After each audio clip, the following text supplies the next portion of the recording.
የሌሊቱ ጥቃት እጅግ ይለይ ነበር። እስራኤል መዓት ወረደባት። ኢራን በሌሊቱ 89ኛ ዙር ጥቃቷ አስፈሪ ቦምቦችን የተሸከሙ ሃይፐርሶኒክ ሚሳኤሎችን እስራኤል ላይ አዝንባለች። ጥቃቱ እጅግ አሰቃቂ ነበር። ሞሳድ ለጥቂት በተዘናጋበት ሁኔታ ቴል አቪቭ አይሆን ሆና ደቃለች። በ100 ሚሳኤል 200 ድሮን እና የተለያዩ ሮኬቶች የተፈጸመው ጥቃት በመጀመሪያ በእስራኤል ኢሊያት፣ ቴል አቪቭ እና ቤናይ ባራክ በቀጥታ ጉዳት ማድረሱን የሂብሩ መገናኛ ብዙሃን ዘግበዋል። በሁለተኛው የጥቃት ማዕበል በባህሬን እና ዩናይትድ አረብ ኤምሬትስ የሚገኙ የአሜሪካ የጦር ቤዞች ላይ ያነጣጠረ ሆኗል። በዚህ ጥቃት የቀሩት የአሜሪካ የጦር ቤዞች በኢራን ሚሳኤል ተጠርገዋል፣ አይሆኑ ሆነው ፈርሰዋል። ይህ የኢራን ጥቃት የተሰነዘረው ትራምፕ በሚቀጥሉት ሳምንታት ውስጥ ኢራንን በኃይል እንቀጠቅጣታለን እናፈርሳታለንም የሚል ዛቻ ባሰሙ ደቂቃዎች ልዩነት ውስጥ ነው። ይህም ኢራን ለትራምፕ ዛቻ እጅ እንደማትሰጥና እንደማትንበረከክ ያሳየ ሆኖ አልፏል። በሌላ በኩል እስራኤል በኢራን የሚገኘውን የሩሲያ ኦርቶዶክስ ቤተክርስቲያን ላይ የሚሳኤል ጥቃት አሳርፋለች። እጅግ አሰቃቂ ነበር። በቤተክርስቲያኑ ላይ ጥቃቱ የተፈጸመው ለክርስቲያኖች ዋነኛ የሆነው የትንሣኤ በዓል እየተቃረበ ባለበት ጊዜ መሆኑ የአሜሪካና የእስራኤል ወታደራዊ ጀብደኝነት በኢራን የሚገኙ የኦርቶዶክስ እምነት ተከታዮች የሚሰባሰቡበትን ስፍራ አሳጥቷቸዋል ተብሏል። ይህ ጥቃት ወደ ጦርነቱ ለመግባት ምክንያት ሲፈልጉ ለከረሙት ቭላድሚር ፑቲን ምቹ አጋጣሚን ፈጥሯል እየተባለ ይገኛል። ጥቃቱ ፑቲንን አራስ ነብር አድርጓል። ምናልባትም በቀጣይ ቀናት በቀጣይ ጊዜያትና ሳምንታት ቭላድሚር ፑቲን እንደ ሰሜን ኮሪያው መሪ ኪም ጆንግ ኡን ሁሉ ወደ ጦርነቱ መግባት እፈልጋለሁ የሚል ድምጽ እንዳያሰሙ ስጋትን አንብሯል። ውድ የአዲስ ፖስት ቤተሰቦች፣ የሌሊቱ የኢራን አሰቃቂ ጥቃት እጅግ አስደንጋጭ ነበር። 100 ሚሳኤል፣ 200 ድሮኖች፣ 450 ሮኬቶች የእስራኤል ከተሞችን አደባይተው ድባቅ መጥተዋል። በዚህ ጥቃት የእስራኤል ወታደራዊ ኢላማዎች መፈራረሳቸው የተሰማ ሲሆን ኔታንያሁ የአጸፋ ጥቃት እንደሚፈጽሙ ዝተዋል። በተመሳሳይ እስራኤል በኢራን የሚገኘውን የኦርቶዶክስ ቤተክርስቲያን መታለች። እነዚህን ጉዳዮች በስፋት እንዳስሳለን። እንደተለመደው ቪዲዮን ላይክ አድርጋችሁ በመጀመር አብራችሁን እንድትዘልቁ ግብዣችን ነው።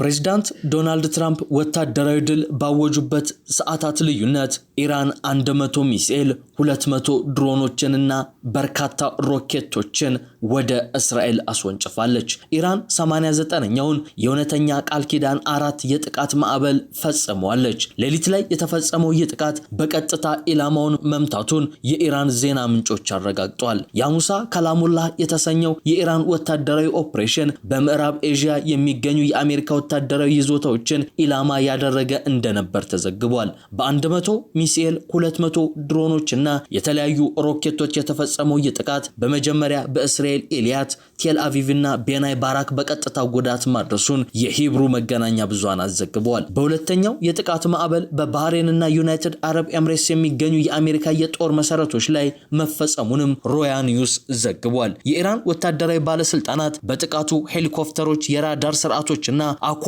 አንድ የተባለ የእስራኤል ታንከር አውድመናል ብለዋል። የኢራን የድሮን ስኳርም ደግሞ በሰሜናዊ ህንድ ውቅያኖስ የሚገኘውንና ዩኤስኤስ አብርሃም ሊንከን የተባለውን የጦር መርከብ ኢላማ ማድረጉን ባለስልጣናት አስታውቀዋል። በጥቃቱ በደርዘን የሚቆጠሩ የአሜሪካ ወታደሮች መገደላቸውንና በርካቶች መጎዳታቸውንም በማከል በተጨማሪም ኢራን በእስራኤል ላይ የሚሳኤል ጥቃት ከፈጸመች ከደቂቃዎች በኋላ ሄዝቦላ ግዙፍ የሮኬት ጥቃት በሰሜናዊ እስራኤል ላይ መፈጸሙን የሂብሩ ሚዲያን ዋቢ በማድረግ ሮያ ኒውስ ዘግቧል። ኢራን ይህንን ግዙፍ የጥቃት ማዕበል የፈጸመችው ፕሬዚዳንት ትራምፕ ኢራንን ድል አድርገናል በማለት በመገናኛ ብዙሃን ቀርበው ወታደራዊ ድል ባወጁበት ወቅት ነው። ነገር ግን ይህ የዶናልድ ትራምፕ ወታደራዊ ድል መፈተሽ አለበት። ትራምፕ በትናንቱ ንግግራቸው በሚቀጥሉት ከ2 እስከ 3 ሳምንት ባለ ጊዜ ውስጥ ኢራን ላይ እጅግ ኃይለኛ የሆነ ጥቃት በመፈጸም የጀመሩትን ተግባር በጣም በፍጥነት እንደሚቋጩ ሲናገሩ ተደምጧል። ለአገሪቱ ህዝብ ባደረጉትና በቴሌቪዥን በተላለፈው በዚህ ንግግር የአሜሪካ ጦር በኢራን ጦር ሊያሳካ የፈለጋቸው ግቦች ላይ ለመድረስ ተቃርቧል ባይ ናቸው። ጦርነቱ መቼ ይጠናቀቃል ለሚለው ግን የጊዜ ሰሌዳን አላስቀመጡም። ትራምፕ ባደረጉት ንግግር በኢራን በተዘጋው የሆርሙዝ ወሽመጥ በኩል የሚያልፍ ነዳጅ የሚረከቡ አገራት ድፍረት በማሳየት ወሳኙን መተላለፊያ እንዲቆጣጠሩ ጠይቀዋል፣ ተማጽኗል። 20 ደቂቃ ገደማ የፈጀው ይህ የዋይት ሃውስ ንግግር አሜሪካ በዚህ ጦርነት የያዘቻቸው ዋነኛ ስትራቴጂያዊ ግቦች ሊጠናቀቁ ተቃርበዋል ብለው የኢራን ባህር ኃይል የድሮንና ቦሊስቲክ ሚሳኤል ጦሮች ተደምስሰዋል በማለት ትራምፕ ጀብደኛ ወታደራዊ ድል አውጀዋል። በጣም በአጭር ጊዜ ውስጥ በሚቀጥለው ከ2 እስከ 3 ሳምንት በሚሆን ጊዜ ውስጥ እጅግ በኃይለኛው እንመታቸዋለን ሲሉም ዝተዋል። ፕሬዝዳንቱ ከኢራን አመራር ጋር እየተካሄደ ነው ስላሉት ንግግር ዝርዝር መረጃዎች ከመስጠት የተቆጠቡ ሲሆን ድርድሩ ፍሬ አልባ የሚሆን ከሆነ የኢራንን የኢነርጂ መሰረተ ልማት እንመተዋለን ሲሉ ዝተዋል። ስምምነት ላይ ካልተደረሰ ያንዳንዱን የኤሌክትሪክ ኃይል ማመንጫ በጣም በኃይለኛው እንመታለን፣ ምናልባትም በተመሳሳይ ጊዜ ላይ ብለዋል። ምንም እንኳን ከሁሉም አንጻር ቀላሉ ኢላማ ቢሆንም ነዳጃቸውን አልመታንም፣ ምክንያቱም የመትረፍ ወይም መልሶ የመገንባት ትንሽም እንኳን እድል አይሰጣቸውም ሲሉ ለመሳለቅ ሞክረዋል። ትራምፕ ከዚህ ንግግራቸው አስቀድሞ የኢራን የተኩስ አቁም እንዲደረግ ጠይቃለች በማለት ጽፈው የነበረ ሲሆን ነገር ግን የኢራን የውጭ ጉዳይ ሚኒስቴር በቶሎ በሰጡት አፋጣኝ ምላሽ የፕሬዝዳንቱን ገለጻ ሐሰትና መሰረተ ቢስ ሲሉ አጣጥሎታል። የትናንቱ ንግግራቸው ከዚህ ቀደም እንዳደረጉት ሁሉ የአሜሪካ አጋሮች ሆርሙዝ ወሽመጥን ደህንነት ለማረጋገጥ እንዲንቀሳቀሱ የጠየቁበት ሲሆን ቢዘገይም ድፍረት አሳዩ፣ እንዲሁ ወደ ወሽመጡ ሄዳችሁ እያዙት ብሏል። አገራቸውን ከኔቶ የማስወጣት ሐሳብ እንዳላቸው ሲገልጹ የነበሩት ትራምፕ በዚህ ንግግራቸው ከወታደራዊ ጥምረት ጋር ወደፊት ስለሚኖረው ሁኔታ አልጠቀሱም። በዚህ ጦርነት ላይ ሌላው ሌሊቱን የተከሰተው ክስተት እስራኤል የሩሲያ ኦርቶዶክስ ቤተክርስቲያን ላይ የፈጸመችው እጅግ አሰቃቂ ጥቃት ነው። ጥቃቱ የተፈጸመው በኢራን ዋና ከተማ ቴሄራን ውስጥ ሲሆን ይህም የሩሲያ ኦርቶዶክስ ቤተክርስቲያን ህንፃ ላይ ጉዳት አድርሷል።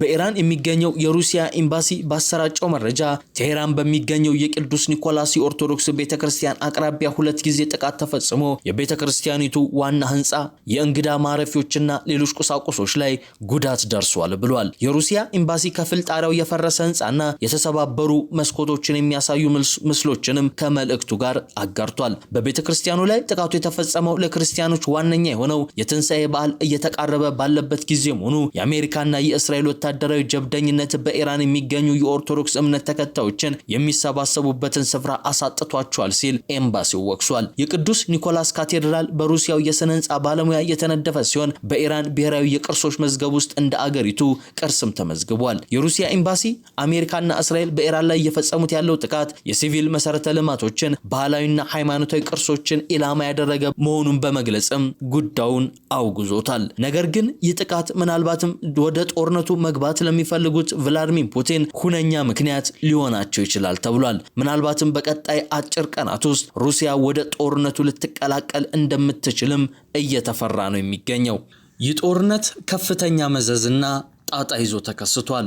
ጣጣውም ለኢትዮጵያ ጭምር ተርፏል። በጦርነት ወቅት አሸናፊውን ጎራ ለመለየት በአብዛኛው አዳጋች ነው። ከፍተኛውን ዋጋ የሚከፍለው ግን ተርታው ህዝብ ነው። ዓለም አቀፉ የነዳጅ ገበያና የአቅርቦት ሰንሰለት በመዘበራረቁ ምክንያትም አንዳንድ ሀገራት ከባድ ኢኮኖሚያዊ ኪሳራ ለመጋፈጥ እየተዘጋጁ ነው። ከጦርነት የሚያተርፉ አገራት መኖራቸው ግን የሚጠበቅ ነው። ትራምፕ የዓለም የነዳጅ ዋጋ መናር ከፍተኛ ምርት ላላት አገራቸው ትርፍን እንደሚያመጣላት በማህበራዊ ገጻቸው ላይ ከዚህ ቀደም አስፍረው ነበር። አሜሪካና እስራኤል በኢራን ላይ የከፈቱት ጦርነት በአካባቢው ብቻ ሳይሆን በመላው ዓለም ብዙ መዘዞችን እያስከተለ ነው። የባህረ ሰላጤው አገራትን እንዳይረጋጉ አድርጓል። በመቶ ሺዎች የሚቆጠሩ ሰዎች በመካከለኛው ምስራቅ የሚገኘውን ቤታቸው ጥለውና ለቀው እንዲወጡ አስገድዷል። ከጦርነት ቀጠናው ርቆም መዘዙ እየተሰማ ነው። የነዳጅ ዋጋ መጨመርና በሆርሙዝ ሰርጥና በአካባቢው በተፈጠረው የባህር ትራንስፖርት መስተጓጎል የሸቀጦች ዋጋ እየናረ ነው። ነገር ግን ከዚህ ጦርነት አንዲት እያተረፈች ያለች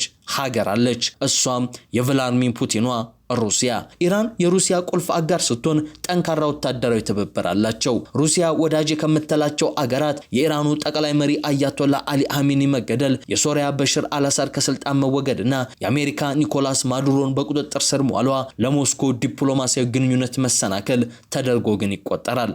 የኪየቭ አጋር የሆነችው አሜሪካ ወታደራዊ ሀብቷን ወደ ኢራን በማዞሯ የመካከለኛው ምስራቅ ጦር ጦርነት ከዩክሬን ለጀመረችው ጦርነት ግን ጥቅም ሊሰጣት ይችላል። የፓትሪዮት ሚሳኤሎችና የጸረ ሚሳኤሎች መሟጠጥ ለራሺያ ጠቃሚ ነው፣ ዩክሬን በገበያ ላይ መሳሪያዎቿን የማግኘት እድሏን ይገድበዋል ሲሉ ተመራማሪዎች ይናገራሉ። ቴሄራን የሻሂድ ድሮኖችን በብዛት መፈለጓ በሞስኮ አቅም ላይ ጉልህ ተጽዕኖ እንደማያሳድርም ይነገራል። አንድ ከፍተኛ የፖለቲካ ተንታኝ ለቢቢሲ ኒውስ ሲናገሩ የዩክሬን ጦርነት በተጀመረበት ወቅት ሩሲያ በኢራን የሻሂድ ድሮኖችንና ለድሮኖች የማምረቻ ቴክኖሎጂ ፍቃድ እስከምታገኝበት ወቅት ድረስ በቴሄራን ላይ ጥገኛ ነበረች ይላሉ።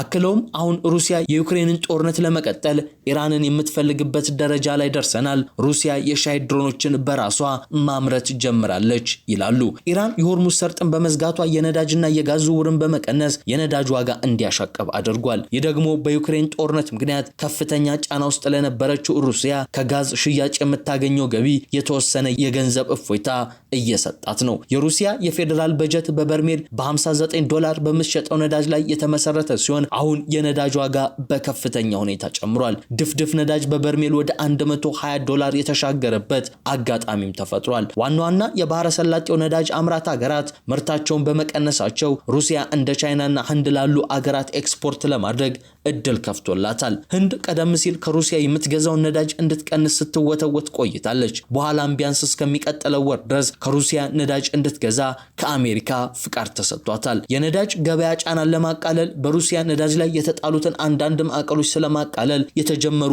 አንዳንድ ውይይቶችም ቀጥሏል። በዚህ ጦርነት ኢትዮጵያን ጨምሮ በርካታ ሀያላን እንደዚሁም መካከለኛና ደሃ አገራት ከፍተኛ ኪሳራና ጉዳትን እያስተናገዱ ቢሆንም ሩሲያ ግን በእንዲህ መልኩ ከዚህ የመካከለኛው ምስራቅና የፋርስ ባህረ ሰላጤው ጦርነት እጅጉን እያተረፈችና ዶላር እየዛቀች የምትገኝ ሀገር ሆናለች።